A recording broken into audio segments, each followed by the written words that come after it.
تو اللہ نے مثال دی ہے کہ ظلمات فی بحر، فرمایا بہت سارے اندھیرے ہوں اور کوئی شخص سمندر کی تہ میں ہو، فی بحر لجی، سمندر بھی بہت زوردار لہروں والا گہرا سمندر جس کی گہرائی میں بہت زیادہ اندھیرا ہوتا ہے، وقت بھی رات کا ہو، یغشاہ موج من فوقہ موج، موج کے اوپر موج چڑھی ہوئی ہے، ایسی گہرائی والا سمندر، من فوقہ سحاب، اور کالی رات میں بادل بھی ہوں کالے جو ستارے اور چاند کی روشنی سے بھی رکاوٹ بن رہے ہوں،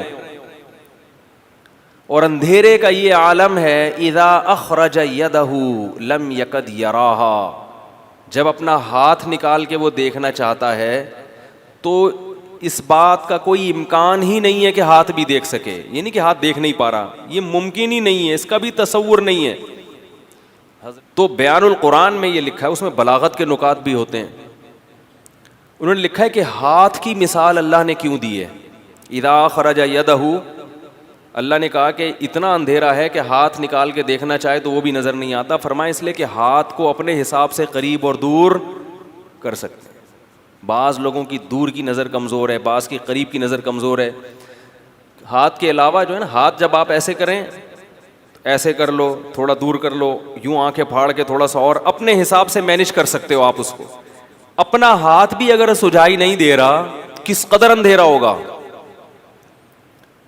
تو اللہ فرماتے ہیں اس شخص کی مثال ہے کس کی، جس کے پاس ہدایت کی روشنی نہیں ہے، جیسے یہ حیران سرگردان سفر کرے گا، اب اس کو کیا پتا کہ اگلا قدم میں نے کہاں رکھنا ہے، اگلے قدم میں کھائی ہے یا پھول بچھے ہوئے ہیں یا قالین بچھے ہوئے ہیں، ساری زندگی اسی قسم پرسی میں گزارے گا جو شخص، اس کی دل کی حالت کیا ہوگی، دماغ کی حالت کیا ہوگی، کیسی پریشانی ہوگی۔ یہ دنیا کا عذاب ہے ان لوگوں کے لیے جو شریعت کو فالو نہیں کرتے، ہر شخص کو خوش کرنے کی کوشش میں لگے ہوئے ہیں، داڑھی کیوں نہیں رکھی جاتی، لوگ کیا کہیں گے، تو کیا بغیر داڑھی والوں سے لوگ خوش ہیں بھائی، میں اچھا نہیں لگوں گا، ملا ملا سا لگوں گا، لوگ کیا کہیں گے، تو بھائی لوگ تو اللہ تعالیٰ نے یعنی دنیا میں سزا کیا دی ہے، میں یہ عرض کر رہا تھا کہ ہم دنیا کو خوش کرنے کے لیے کام کرتے ہیں، مگر دنیا خوش کہ ہم بھی کیا کرتے ہیں، کافر تو مکمل کنفیوز ہوتا ہے، مسلمان آدھا تیتر آدھا بٹیر، وہ کلمہ تو پڑھ لیتا ہے، جنت جہنم پہ یقین بھی کر لیتا ہے، لیکن آدھی شریعت کو فالو کرتا ہے، وہ اتوار کو بیان سننے آ جائے گا، جمعے کا بیان سن لے گا، لیکن بہت ساری چیزوں میں کیا کرے گا، یار نہیں یار یہ بیوی ناراض ہو جائے گی، یار یہ تو ابا، یہ تو دوست بولیں گے یار تم تو پروفیشنل مولوی لگ رہے ہو بالکل ہی، یار تم تو بالکل ہی یار یعنی عجیب سے ہو گئے ہو، اس طرح کی باتیں لوگ کرتے ہیں۔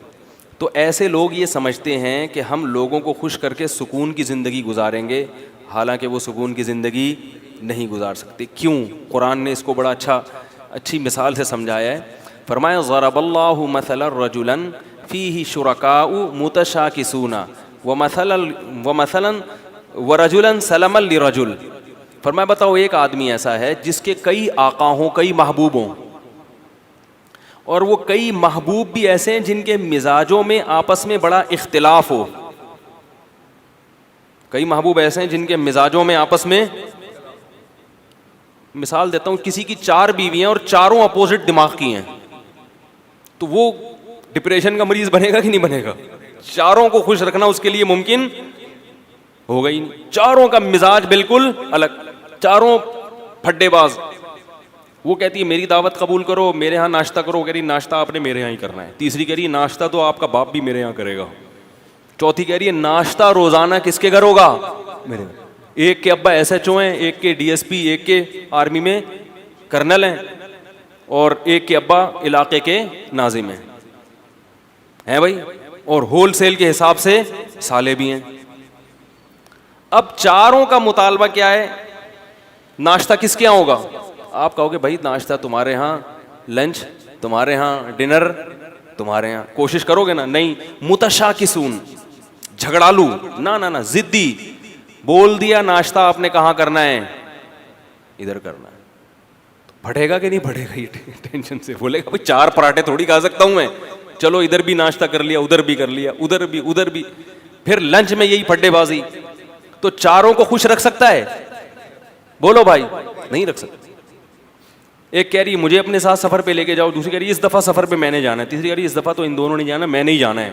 وہ قرآن اندازی کرے گا نہیں قرے کو ہم نہیں مانتے, چلو بیگم تمہیں اس دفعہ تمہیں لے جاتا ہوں, اگلے چکر میں تمہیں نہیں, اسی دفعہ میں نے بھی. متشاکسون کا مفہوم سمجھا رہا ہوں آپ کو. پھڈے باز, ہر ایک کی خواہش ہے کہ ابھی میری جو چاہت ہے اس کو پورا کرو. بھائی آپ پورے ہو جاؤ گے اس میں, نہیں ہو سکتا. 4 دوست ہیں, کوئی بھی 4 محبوب ہیں, یا 3 ہیں یا 2 ہیں یا کئی سارے ہیں, اللہ فرماتے ہیں یہ شخص کبھی بھی سکون کی زندگی, بولو بھائی. آپ کہیں گے پھر میں 4 کی ترغیب کیوں دیتا ہوں جب سکون اللہ خود کہہ رہے ہیں. بھائی وہ اس لیے کہ ایسا ہوتا نہیں ہے کہ چاروں, ایک کا ناشتہ کر لو, ایک کے لنچ کر لو, ایک کے ڈنر کر لو, اگلے دن پھر ناشتہ یہاں کر لو. تو باریاں شریعت نے اسی پھڈے سے بچنے کے لیے, پھر بھی نہیں ہے تو پھر جاؤ ڈاکٹر کو دکھاؤ. ہم کب کہتے ہیں کہ لڈو کھانے کی نیت سے کرو, ہم تو کہتے ہیں بھائی جہاد ہے, پٹو گے. ٹھیک ہے, یہ تو ہم پہلے کہتے ہیں ثواب ملے گا, مگر پٹنے کا الگ ملے گا اور شادی کا الگ سے ملے گا. تو ضرورت ہے معاشرے کی. تو اللہ تعالیٰ فرماتے ہیں کہ ایک آدمی ہے ایسے ہیں جس کے محبوب ہیں, جس کے کئی خدا ہیں. ایک خدا کو خوش کرتے ہو, دوسرا خدا ناراض ہو جاتا ہے. دوسرا وہ ہے سلم الرجل, جس کا صرف ایک آقا ہے, اس کو پتا ہے صرف میں نے اس کو خوش کرنا ہے, اس کی چاہتوں کو پورا کرنا ہے. فرمایا بتاؤ هل یستویان مثلا, کیا سکون اور اطمینان میں دونوں برابر ہو سکتے ہیں؟ آج مسئلہ یہ ہے کہ ہم نے ایک اللہ کو محبوب حقیقی بنایا ہی نہیں ہے. جمعے کی نماز پڑھ لیتے ہیں اللہ کو خوش کرنے کے لیے, ایک آدھ روزہ بھی رکھ لیتے ہیں اللہ کو خوش کرنے کے لیے, عید پہ نہا بھی لیتے ہیں اللہ کو خوش کرنے کے لیے. لیکن بہت سارے کام ہیں جن سے اللہ ناراض ہو رہا ہے, مگر بیوی بچے خوش ہو رہے ہیں, وہ بھی چلے گا ساتھ میں. جہیز بھی لے رہے ہیں, نفس خوش ہو رہا ہے اس سے, سود بھی کھا رہے ہیں, بینک کی جاب بھی کر رہے ہیں. رمضان میں جس دن دیکھا کہ یار ذرا آج بڑا مشکل لگے گا, آفس میں دل نہیں لگے گا اگر میں نے کچھ کھایا پیا نہیں, تو روزہ گول. ایک صاحب کا میرے پاس فون آیا کہ حضرت میں وہ 11 بجے آفس آیا ہوں, میں نے سوچا تھا کہ اگر گرمی سخت ہوئی تو چھوڑ دوں گا, گرمی کم ہوئی تو رکھ لوں گا, تو 11 بجے میں نیت کر سکتا ہوں, آج موسم اچھا ہے. میں نے کہا یار تم عجیب آدمی ہو, رکھنا ہے بھائی یہ تو رکھنا ہی رکھنا ہے. تو کبھی کسی کو معبود کبھی کسی کو معبود, تو اس سے لوگ کیا ہوتا, اور یہ سب کیا ہیں, ایک دوسرے کے مخالف بھی ہیں. ساری مخلوق کو, سارے انسانوں کو آپ کبھی بھی خوش, سارے رشتہ داروں کو خوش نہیں کر سکتے. اماں کو خوش کرو تو بیوی ناراض, بیوی کو خوش کرو تو اماں ناراض, بہنوں کو خوش کرو تو بیگم ناراض. عجیب سا حساب چل رہا ہے. تو کہیں بھی نہیں ہو سکتا. اس لیے ایک قانون بنا دو, بھائی ہمارا رب کون ہے؟ اللہ ہے, سب سے پہلے وہ ہے, باقی سب اس کے بعد.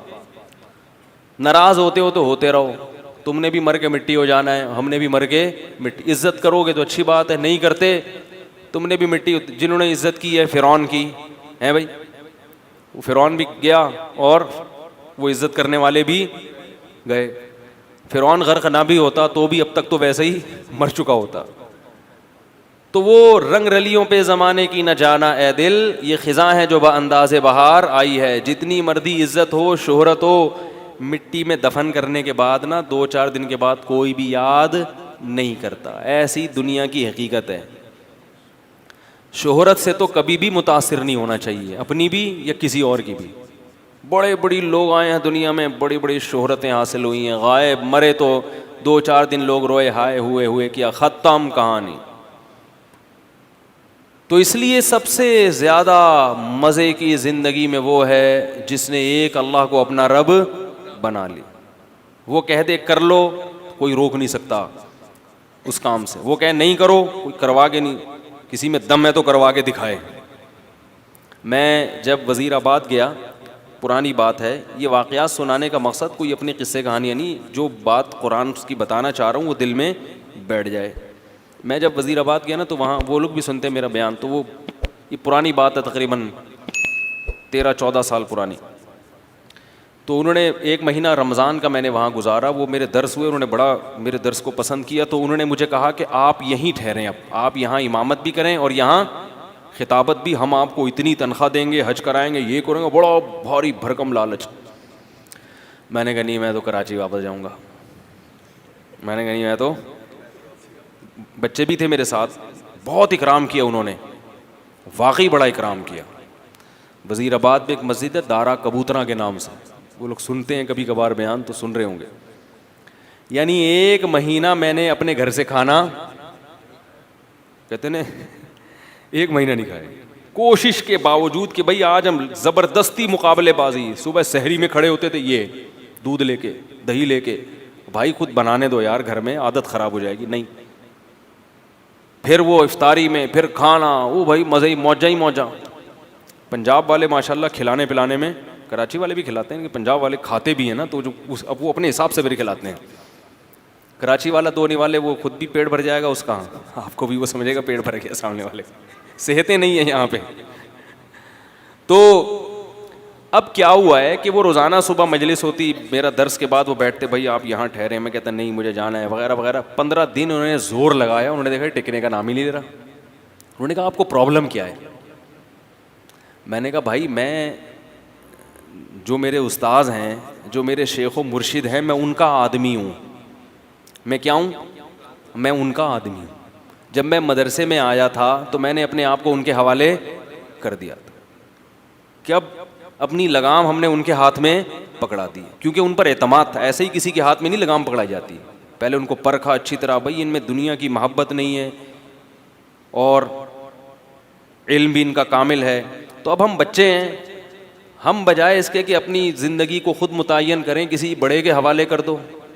انہوں نے ہمیں پڑھایا, انہوں نے ہمیں لکھایا, یہ سارا علم جو ہم یہاں آ کے آپ کی خیال کے مطابق موتی بکھیر رہے ہیں, سب ان کی محنت ہے. اب ہمیں پیسوں کی آفر آ رہی ہے تو ہم ان کو ٹاٹا کر کے چلے جائیں, ایسا نہیں ہوگا. تو میں نے کہا کہ ان کو لیٹر لکھیں, وہ اگر مجھے کہیں گے نا کہ یہیں ٹھہرو, تو آپ مجھے یہاں سے بھگا کے دکھاؤ پھر, ٹھیک ہے. اگر وہ مجھے کہتے ہیں کہ یہ مسجد سے جانا نہیں, تو میں نے کہا پھر آپ مجھے یہاں سے بھگا کے دکھاؤ. اور اگر وہ کہتے ہیں کہ یہاں نہیں رہنا, میں نے کہا آپ زنجیریں باندھ لو, مجھے جیسے موقع ملے گا میں وہ کاٹ کے بھاگ جاؤں گا. بے لگام اونٹ جو ہوتا ہے نا, شتر بے مہار, کبھی ادھر بھاگ رہا ہے کبھی ادھر بھاگ رہا ہے, وہ کسی کام کا نہیں ہوتا. مرکز سے انسان کو ہمیشہ جڑے, پہلے مرکز متعین کرنے میں ٹائم لگائے, ایسا نہیں کہ کسی پہ بھی اعتماد کر کے اپنی زندگی کی لگام اس کے ہاتھ میں دے دی, ایسا نہیں ہے. پرکھنا پڑتا ہے, جانچنا پڑتا ہے. میں نے کہا ہمیں اپنے بڑوں پر الحمدللہ بھرپور اعتماد ہے, 8-10 سال ان کی صحبت میں ہم نے گزارے ہیں. میرا یہ خیال ہے کہ مجھے ان سے زیادہ بہترین لوگ اس دنیا میں مل ہی نہیں سکتے تھے. اللہ نے پتہ نہیں والدین کی کون سی نیکی قبول کی, ایسے لوگوں کے پاس ہمیں پہنچا دیا. تو اس کی برکتیں ہیں, اللہ تعالیٰ ٹوٹا پھوٹا کام لے رہا ہے. تو اس سے دیکھو یہ فائدہ کیا ہوا مجھے, کہ خیالات منتشر نہیں ہو رہے, سکون آ گیا طبیعت میں. بھائی وہ کہیں گے تو کر لیں گے, نہیں کہیں گے تو نہیں کریں گے. ورنہ انسان سوچتا, میں نے ایسے لوگوں کو بھی دیکھا, علماء کو بھی, جو پریشان کہ کیا کریں اب, ان کی زندگی بھی کس میں گزر رہی ہے, پریشان. پھر پیسے کی محبت آ جاتی ہے, یار دین کے تو یہ والے, اس میں پیسہ زیادہ ہے تو ادھر چلو. جب پیسے کی طرف آئے تو پھر پیسہ اصل مقصد بن گیا, تباہ ہو گئے. تو ہمیشہ انسان کی سکون کس میں ہے, کہ وہ اس کو یہ پتا ہو کہ میں نے کس ٹریک پر زندگی گزارنی ہے. اس میں سکون ہے انسان کی طبیعت میں, آرام سے سکون سے. اکابر پرستی الگ چیز ہے. اکابر پرستی کا مطلب یہ کہ آپ کے بزرگ کچھ بھی الٹا سیدھا کریں, آپ نے ان کو صحیح کرنا ہے, ایسا نہیں ہے. الحمدللہ یہ نہیں ہے. ہمارے بڑوں سے بھی بعض, ہماری کوئی حیثیت نہیں, لیکن بعض چیزوں میں ہم بول دیتے ہیں کہ بھئی یہ والی رائے ہماری نظر میں, میرے شیخ تو 4 شادیوں کے قائل نہیں ہیں, میں نے اس میں اپنے شیخ کی مخالفت کی ہے. ٹھیک ہے, وہ نہیں قائل ہے اس کے. وہ کہتے ہیں زمانے میں, میں نے کہا نہیں ہونی چاہیے, میری دلائل ہے, اس پہ کتاب ہے. میں کہتا ہوں بھائی مجھے ان دلائل کا کوئی جواب دے.